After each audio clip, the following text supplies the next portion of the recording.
একটি শান্ত নদীর ধারে সবুজ মাঠ। আকাশে একটি রঙিন পাখি উড়ে যাচ্ছে। তার মুখে একটি ছোট আমের বীজ। পাখিটি উড়তে উড়তে নিচে নেমে আসে এবং মাঠের মাঝখানে মাটি খুঁড়ে বীজটি ফেলে দেয়। বীজটি ধীরে ধীরে মাটির নিচে হারিয়ে যায়। সময় দ্রুত কেটে যায়। অ্যানিমেশন গতিতে মাটি ফেটে একটি ছোট চারাগাছ বের হয়।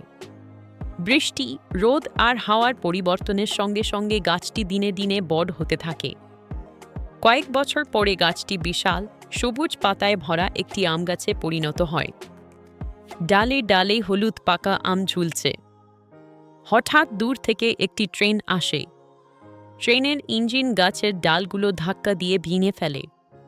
পাতাগুলো বাতাসে ছড়িয়ে পড়ে, গাছটি কষ্টে কুঁকতে যায়। ট্রেন চলে গেলে দেখা যায় আম গাছটি প্রায় নষ্ট হয়ে গেছে।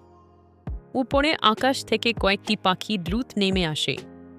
তারা ডানা দিয়ে বাতাস করে গাছকে দেখে দুঃখ পায়। তারপর তারা বৃষ্টির পানি ঠোঁটে ভরে এনে মাটিতে ঢালে। তারা মাটি খুঁড়ে নতুন করে একটি আমের বীজ ফেলে। ক্যামেরা ধীরে ধীরে জুম করে নতুন বীজটি মাটির নিচে শক্তি জমাচ্ছে। তারপর একটি ছোট চারাগাছ মাথা তোলে।